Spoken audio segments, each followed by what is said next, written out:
வணக்கம். நீங்க ஒரு இன்ஜினியரா இருந்து உங்க கெரியர்ல எங்க போறதுனே தெரியாம ஒரு மாதிரி தொலைஞ்சு போன மாதிரி ஃபீல் பண்றீங்களா? அப்போ வாங்க, குழப்பத்துல இருந்து ஒரு தெளிவான பாதைக்கு உங்கள கூட்டிட்டு போற ஒரு மேப்ப நாம இன்னைக்கு பார்க்க போறோம். இந்த வார்த்தைகள கொஞ்சம் கேளுங்களேன். நான் நெறைய தேடுறேன். ஆனா நான் பண்றது சரியா தப்பான்னு எனக்கு தெரியல. நம்மள பல பேருக்கு இந்த ஃபீலிங் ரொம்ப பரிச்சயமான ஒண்ணா இருக்கும் இல்லையா?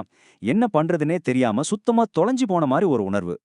நீங்க எப்பவாச்சும் இந்த மாதிரி உணர்ந்திருந்தா, ஒண்ணு மட்டும் நல்லா தெரிஞ்சுக்கோங்க. நீங்க தனியா இல்ல. இந்த குழப்பம், இந்த தன்னம்பிக்கை இல்லாத நிலை, இது நம்ம பயணத்துல ஒரு சாதாரணமான பகுதி தான். இது ஒரு தோல்வியே கிடையாது. நீங்க ஒரு பெரிய தேசத்தோட தொடக்கத்துல நிக்கிறீங்க. ஆனா உங்க கையில மேப் இல்ல. அவ்வளவுதான் விஷயம். சரி, அந்த மேப் எங்க இருக்குன்னு தானே கேக்குறீங்க? இதோ, இன்னைக்கு நாம பார்க்க போற இந்த ஆய்வு தான் அந்த மேப். நீங்க தேடிக்கிட்டு இருந்த தெளிவையும் வழிகாட்டுதலையும் இது கண்டிப்பா கொடுக்கும். சரி, பகுதிக்குள்ள போலாம். மேப் இல்லாம தொலைஞ்சு போறது. வாங்க, இந்த குழப்பமான மூடு பணிக்குள்ள நாமளும் கொஞ்சம் பயணம் பண்ணி பார்ப்போம். நம்ம மனசுல வர்ற முதல் கேள்வி இதுதான். ஏன் பேக்ரவுண்ட்னால நான் தகுதி இல்லாதவனா ஆயிட்டேனா? அந்த கேள்விக்கு பின்னாடியே இந்த கேள்வியும் வரும். அப்போ நான் படிச்ச டிகிரி வேஸ்டா? காலேஜ்ல செலவு பண்ண அத்தனை வருஷமும் வீணா போயிடுச்சோன்னு ஒரு பயம். இந்த 2 கேள்வியும் கடைசியா நம்மள எங்க கொண்டு வந்து நிறுத்தும்னா, நான் எங்க இருந்து தான் ஆரம்பிக்கிறது? இதுதான் மைய பிரச்சனை. அடுத்த ஸ்டெப் என்னன்னு தெரியாத ஒரு நிலைமை. இப்போ பகுதி 2க்கு வருவோம். குவாண்டம் கனவு. இது ஒரு மாதிரி தொலைதூர கரை மாதிரி. குவாண்டம் கம்ப்யூட்டிங்ல வேலை செய்யணும் அப்படின்ற ஒரு பெரிய லட்சியம். ஆனா பார்க்கறதுக்கு அதுக்கு வாய்ப்பே இல்லாத மாதிரி தோணும். ஏன் அப்படி தோணுது? இதோ சில காரணங்கள். ஒரு ஆவரேஜான சிஜிபிஏ ஒரு 7.55 வச்சுக்கோங்களேன்.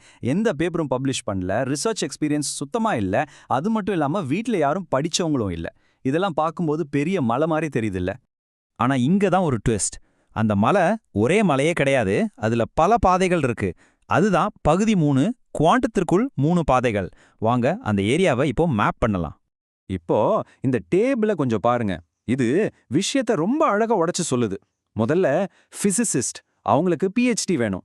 அடுத்து இன்ஜினியர், அவங்க கண்ட்ரோல் எலக்ட்ரானிக்ஸ்ல வேலை செய்வாங்க. ஆனா இந்த 3வது காலம பாருங்க, சாஃப்ட்வேர் டெவலப்பர். அவங்களுக்கு என்ன வேணும்? நல்ல ப்ரோக்ராமிங் ஸ்கில்ஸ். அவங்க சிமுலேட்டர்ஸ் டூல்ஸ்ல வேலை செய்யலாம்.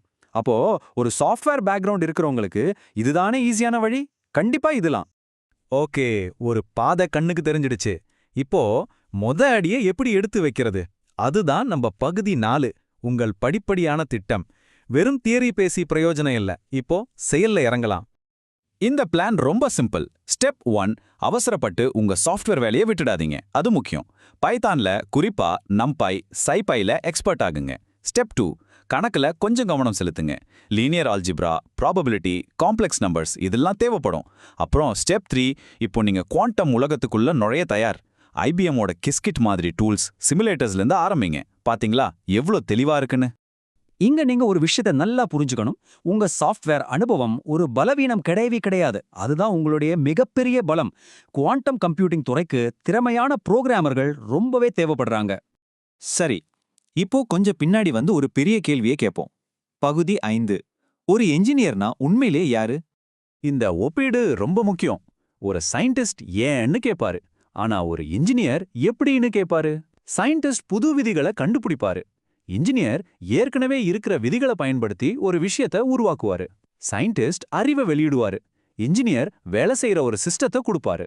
ரெண்டுமே வேற வேற வேலை, வேற வேற குறிக்கோள். அப்போ ஒரு இன்ஜினியருக்கு சிம்பிளான டெஃபினேஷன் என்ன? ஒரு கன்ஸ்ட்ரெயின்ட் சால்வர், அதாவது தடைகளை தாண்டி தீர்வு காண்பவர்.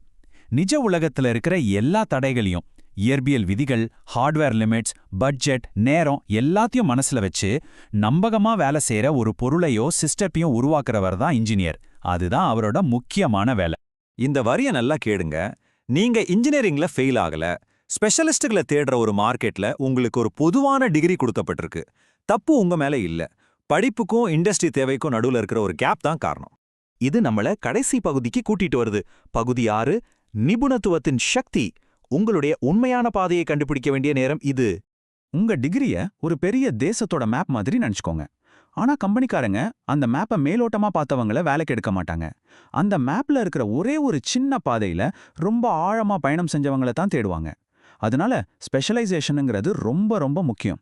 சரி, ஒரு இசிஇ படிச்சவங்களுக்கு குவாண்டம் ஃபீல்டுல அப்படி என்ன குறுகிய பாதைகள் இருக்கு? இதோ சில உதாரணங்கள். Qubit control electronics engineer, cryogenic CMOS readout circuit designer, இல்லனா quantum error correction implementation engineer. இதெல்லாம் ரொம்ப ஸ்பெசிஃபிக்கான மதிப்புமிக்க வேலைகள். ஆக நம்ம இந்த கேள்வியோட முடிக்கலாம். உங்க கையில ஒரு பெரிய மேப் கொடுக்கப்பட்டிருக்கு. நீங்க ஒரு பரந்த நிலப்பரப்புல நிக்கிறீங்க. இப்போ நீங்க தான் முடிவு பண்ணணும். உங்களுடைய அந்த குறுகிய ஆழமான பாதை எதுவா இருக்க போகுது?